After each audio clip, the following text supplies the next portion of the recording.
The icing was blue. A bright, aggressive, happy blue. It sat on my fingertip, a tiny smear of sugar that felt heavier than the casket I'd watched descend into the earth just 3 hours ago. I was standing in my sister's kitchen, the sounds of "Happy Birthday" drifting in from the backyard like a taunt. I hadn't even changed. I was still wearing the black silk dress, the one Mark had bought me for our 5th anniversary. He'd joked that I looked like a mysterious widow in it. I didn't find the joke funny then. I found it paralyzing now. My sister, Elena, walked in, her face flushed with a kind of frantic joy only a first birthday party can produce. She stopped when she saw me. She didn't look at my face. She looked at the dress. She looked at the morning. For a second, I expected a hug. I expected her to say, "Maya, I'm so sorry you had to do this today." Instead, she grabbed a stack of napkins and sighed. "You're bringing the mood down, Maya," she said. Not a whisper. Just a fact. "I know today was hard. But Leo only turns 1 once. Can you at least put on a cardigan? Something with color." I looked at the blue icing on my finger. My husband was dead. My husband, who had been the only person to truly see me in a family of performers, was cold in the ground. And my sister was worried about the color palette of her Instagram photos. I felt a coldness start at the base of my spine, a shiver that had nothing to do with the air conditioning. "I'll be out in a minute," I managed to say. My voice sounded like it was coming from the bottom of a well. Elena didn't notice. She was already out the door, shouting about the pony rides. I stood there, alone in the silence of the kitchen, and that's when I saw it. Mark's watch. It was sitting on the counter, right next to the fruit platter. But I had buried Mark with his watch. Or I thought I had. As I reached for it, my hand trembling, the door swung open again. It wasn't Elena. It was her husband, David. And he wasn't looking for cake. He was looking for me, and the look in his eyes wasn't sympathy. It was fear. I picked up the watch. The glass was cracked, just like it had been after the accident. But there was a sticky note on the back, written in Mark's handwriting, dated yesterday. My heart stopped. If Mark died 3 days ago, how was he writing notes to my brother-in-law yesterday? I didn't ask David about the watch. I tucked it into my pocket, the cold metal biting into my hip. I spent the next 4 hours acting like a ghost at a carnival. I smiled at nephews. I dodged questions about what's next. And I watched Elena. I watched her perfectly curated life. She had the house, the husband, the miracle baby, and now she had the attention. Even at the funeral earlier that morning, she had managed to make it about her grief as a sister-in-law, her strength for me. When I finally got home to the house Mark and I had built, the silence screamed. I went straight to his office. Mark was an architect, a man of blueprints and precision. Everything had a place. But the bottom drawer of his desk was unlocked. Inside, I found a folder labeled Leo, my sister's son. I opened it, expecting to find savings bonds or a college fund. Mark was generous like that. Instead, I found medical records. Not for Leo. For Mark. They were dated months ago. My husband had a heart condition he never told me about. But that wasn't the kicker. The kicker was a life insurance policy I had never seen. A policy for $2 million. And the primary beneficiary wasn't me. It was the estate of Leo Thorne, with David, my sister's husband, listed as the executor. I sat on the floor, the paper shaking in my hands. Why would Mark leave everything to a 1-year-old and his shady father? We had plans. We were supposed to start our own family next year. We were happy, weren't we? I started digging deeper, pulling out bank statements, receipts, anything. And then I found the photo. It was tucked behind a framed picture of us in Paris. It was a photo of Mark and Elena. They weren't at a family dinner. They were in a car parked at a rest stop, and the way they were looking at each other, it wasn't the look of siblings. It was the look of 2 people who shared a secret that could burn the world down. As I stared at the photo, my phone buzzed. A text from an unknown number. "I know you found the watch, Maya. Don't go to the police. You don't know the whole story, and if you talk, you'll lose everything Mark wanted you to have." The funeral flowers were already wilting on the dining table, their scent turning from sweet to sickly. I didn't sleep. I couldn't. Every time I closed my eyes, I saw that photo of Mark and Elena, my husband, my sister, the two people I trusted most in this world, framed in a grainy snapshot that felt like a knife in my ribs. I spent the next morning at the bank. I needed to see the paper trail. If Mark was funneling money to David, there had to be a reason. I met with a clerk who had worked with Mark for years. She looked at me with such pity it made me want to scream. "Mrs. Sterling, I was so sorry to hear about Mark," she whispered. "He was in here just last week, setting up the trust for the baby." "The trust for Leo," I said, my voice steady, though I felt like I was vibrating out of my skin. "He didn't mention it to me. Did he say why David was the executor and not me?" The clerk hesitated, her eyes darting to her computer screen. He said he wanted to make sure the boy was taken care of, regardless of what happened to him. He seemed frantic, Maya, like he was running out of time. I left the bank with more questions than answers. I drove to the park where Elena was hosting a post-birthday brunch for the family. I watched them from the car. Elena was laughing, holding Leo up to the sun. David was standing by the grill, looking over his shoulder every few seconds. He looked hunted. I waited until Elena went to the restroom and David was alone. I walked up to him, my hand in my pocket, gripping Mark's watch. "The note on the back of the watch, David," I said, skipping the pleasantries. "It says the key is in the nursery." "What key? And why did you have this yesterday?" David's face went white. He dropped the tongs, the sizzle of the meat filling the silence. "Maya, leave it alone." He was confused at the end. The meds, the stress, he wasn't himself. "He had a heart condition, David. He wasn't crazy," I hissed. "And that photo of him and Elena? In the car? Don't tell me he was confused then, too." David grabbed my arm, his grip too tight. "You have no idea what was happening. Mark was trying to protect you. Elena is a different person when she doesn't get what she wants. Just take the house. Take the small payout and walk away. For your own safety." He let go and walked away before I could respond. But as I turned to leave, I saw Elena standing by the trees. She had seen us. She wasn't smiling anymore. She looked at me with a cold, calculating hunger that I had never seen before, and that's when I realized that my sister wasn't grieving for Mark. She was waiting for me to disappear. The drive back to my sister's house felt like a descent into a fever dream. Elena hadn't invited me back, but I still had the spare key from when I used to babysit Leo. The sun was setting, casting long, bloody shadows across her perfectly manicured lawn.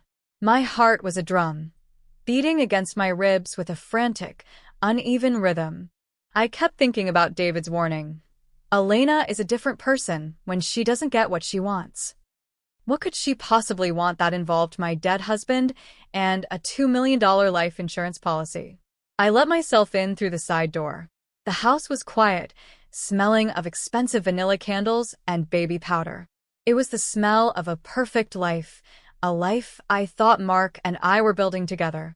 I crept up the stairs, my boots muffled by the thick carpet. Every creak of the floorboards sounded like a gunshot in the silence. I made it to the nursery. It was a room straight out of a magazine, soft grays, plush stuffed animals, and a hand-painted mural of a forest on the far wall. "The key is in the nursery," the note had said. I started with the obvious places. Under the rug, behind the picture frames, inside the diaper pail. Nothing. I felt a surge of frustration, tears stinging my eyes. "Talk to me, Mark," I whispered. "Where did you put it?" I sat on the rocking chair, the same one Mark had helped David assemble 6 months ago. I remembered that day. Mark had been unusually quiet, his hands shaking as he turned the hex key. I thought it was just the stress of work. Now I knew it was his heart. I looked down at the floor. One of the floorboards under the chair looked slightly different. The finish was scuffed, as if it had been pried up and replaced. I knelt down, using a metal nail file from my purse to wedge it into the gap. It popped up with a groan of protesting wood. Underneath, tucked into the insulation, was a small, velvet-lined box. Inside wasn't a key to a door, but a USB drive and a legal envelope. I opened the envelope first. It was a DNA test result. My breath hitched. I scanned the names. Subject A, Leo Thorne. Subject B, Mark Sterling. The probability of paternity, 99.9%. The room spun. The walls of the nursery seemed to close in on me. Leo wasn't my nephew. He was Mark's son. My sister hadn't just betrayed me. She had replaced my entire future with a lie she grew inside her own body. The miracle baby David and Elena had celebrated wasn't a miracle at all. It was a cold-blooded transaction. I heard the front door open downstairs. Elena's voice carried up the stairs, sharp and commanding. "David, did you check the office? She's onto us." I saw the way she looked at me at the park. If she finds that box before we do, everything we've worked for is gone. I scrambled to replace the floorboard, my hands shaking so hard the USB drive nearly slipped through my fingers. I shoved the box into my bag just as I heard footsteps heavy on the stairs. They weren't heading for the office. They were coming straight to the nursery. I didn't have time to run. I ducked into the walk-in closet, pulling the heavy door shut just as the nursery door creaked open. Through the slats of the closet door, I saw Elena.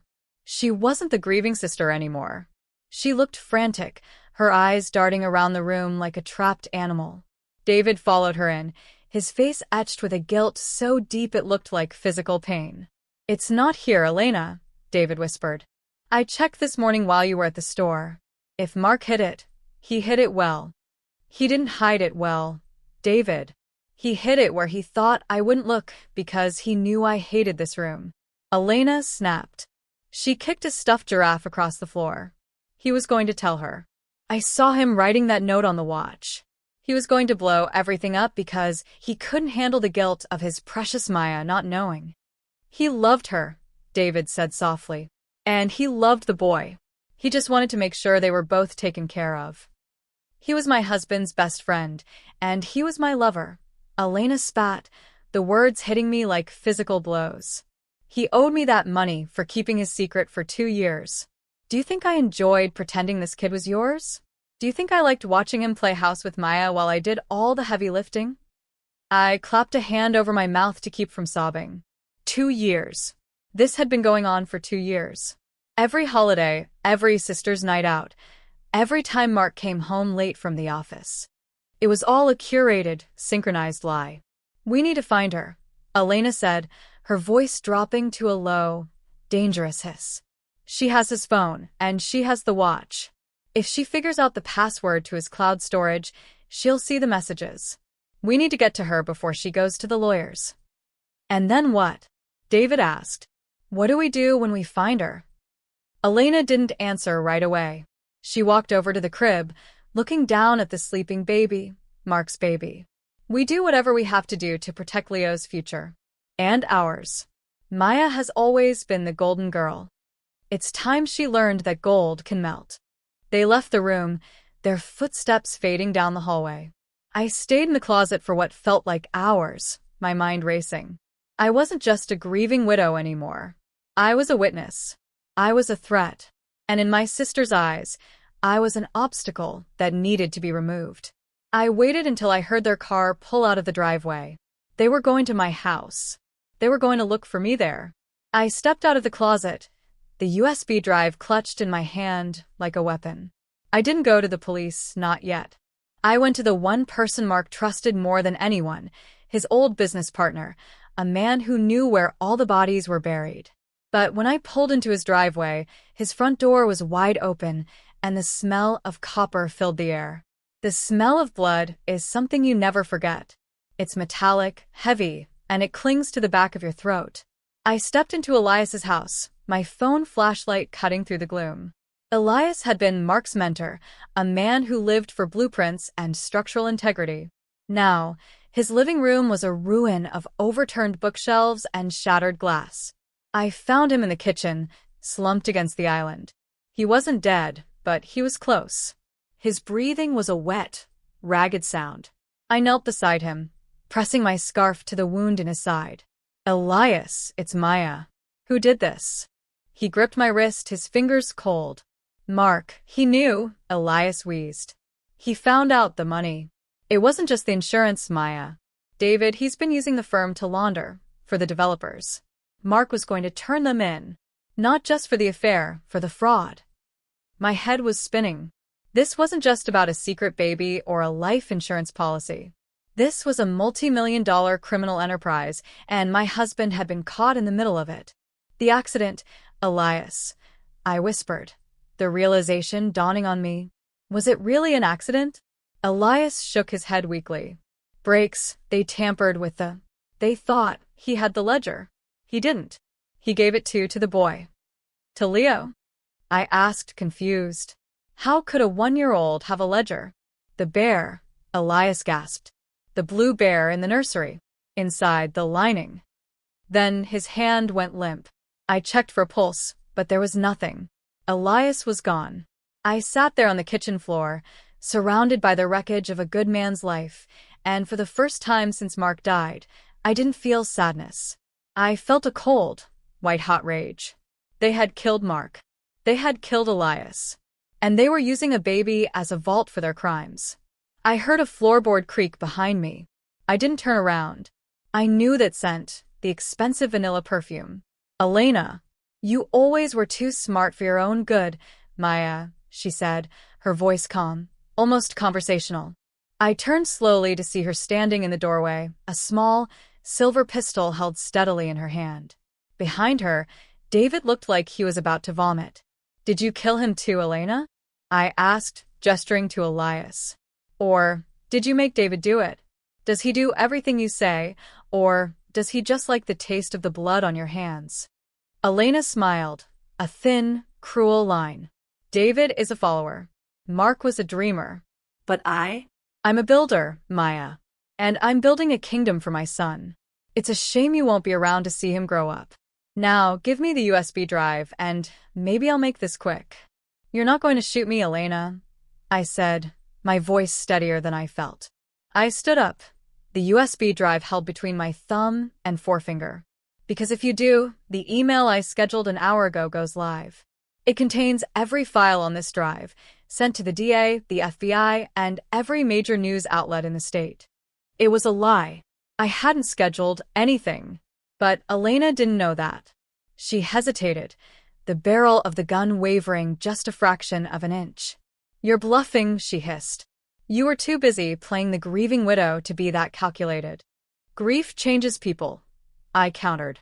It makes you realize what really matters. And right now, what matters is justice. For Mark. For Elias. And ironically, for Leo. Because you don't love that boy.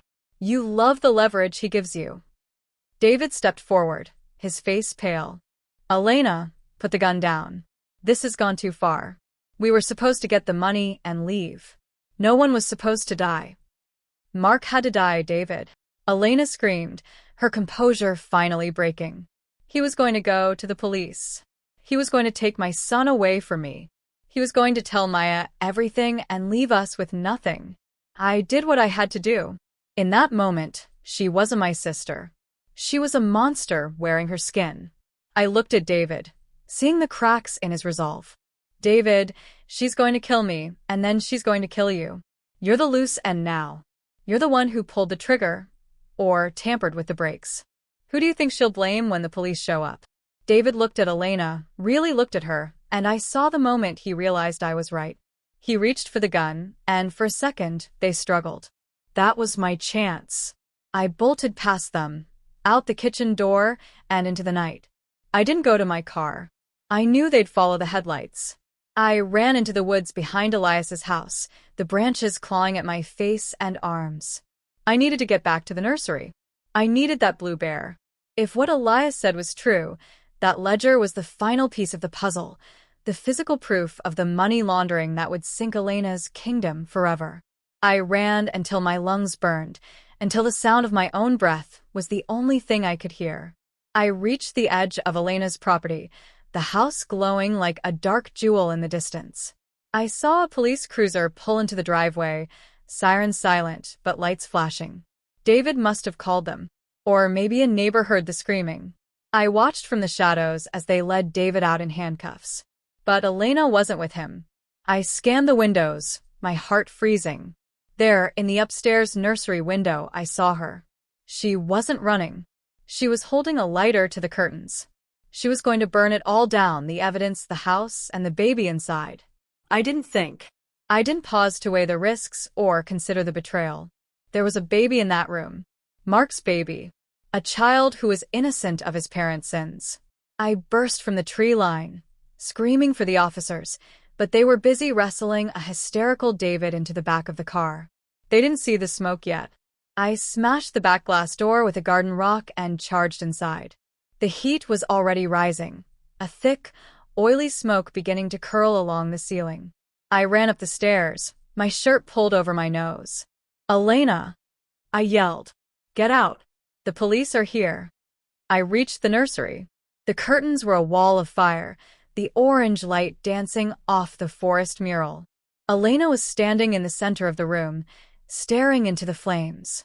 She looked beautiful and terrifying, like a fallen angel watching her world end. She wasn't holding the baby. The crib was empty. "Where is he?" I grabbed her shoulders, shaking her. "Elena, where is Leo?" She looked at me, her eyes glazed. "He's gone, Maya. I sent him with the nanny an hour ago. I knew you'd come here. I knew you'd try to be the hero." She laughed, a dry, hacking sound. "You always wanted to save everyone, but you can't save a ghost." She lunged at me then, her fingernails raking across my face. We tumbled to the floor, the heat becoming unbearable. She wasn't trying to escape. She was trying to keep me there. She wanted us both to go down with the ship. "You took him from me," she shrieked. "You took Mark. He loved you more, even after everything. He was going to leave me for you again." I managed to kick her off, scrambling toward the closet. I didn't care about Elena anymore. I cared about what was in that bear. I reached into the back of the closet, grabbing the blue teddy bear. It felt heavy, unnaturally so. I ripped into the stitching with my teeth, my fingers frantic. Inside, wrapped in plastic, was a small black ledger. "I have it, Elena," I shouted over the roar of the fire. "It's over. Give up." But when I turned back, the ceiling had begun to collapse. A heavy beam crashed down between us, a barrier of fire and splintered wood. Through the smoke, I saw Elena's face one last time. She wasn't screaming anymore. She just looked tired. She sat down on the floor, the flames licking at her dress, and closed her eyes. I had to choose. Stay and try to pull her out, likely dying in the process, or run and ensure the truth survived. I looked at the ledger, then at the wall of fire. As I made my choice, I heard a faint, muffled cry. It wasn't Elena. It was coming from inside the built-in toy chest. The cry was small, a sharp puncture through the roar of the burning house. Elena had lied. She hadn't sent Leo away. She had hidden him, perhaps as a final, sick insurance policy, or perhaps because, even in her madness, she couldn't bring herself to leave him behind. I threw myself at the toy chest, the wood hot to the touch. I yanked the lid open. There he was, tucked under a mountain of blankets, his face red from crying but alive. I scooped him up, tucking the ledger into the waistband of my leggings and shielding the baby with my body. "Elena!" I screamed one last time, but the nursery was a furnace now. There was no answer. I ran. I didn't use the stairs, they were already gone. I headed for the balcony, the one Mark had designed to overlook the garden. I climbed over the railing, clutching Leo to my chest, and dropped. It wasn't a long fall, but the impact jarred my teeth and sent a shock of pain through my ankle. I crawled away from the house, the grass cool against my face. Behind me, the nursery windows blew out, a shower of glass and sparks raining down. Seconds later, the police and firefighters were there, pulling me away, taking the baby from my arms. I sat on the bumper of an ambulance, wrapped in a shock blanket, watching the house burn.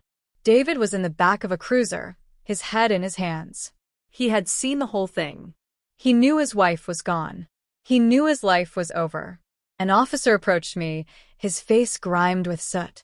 "Ma'am, we need a statement." And the baby, He's being taken to the hospital for observation. He seems okay, thanks to you. I looked at the officer, then down at the black ledger in my hand. This was the moment. I could give it to them. I could end the cycle. But as I opened the first page, I saw a note tucked inside. It was in Mark's handwriting, addressed to me. Maya, if you're reading this, I'm sorry. I was a coward.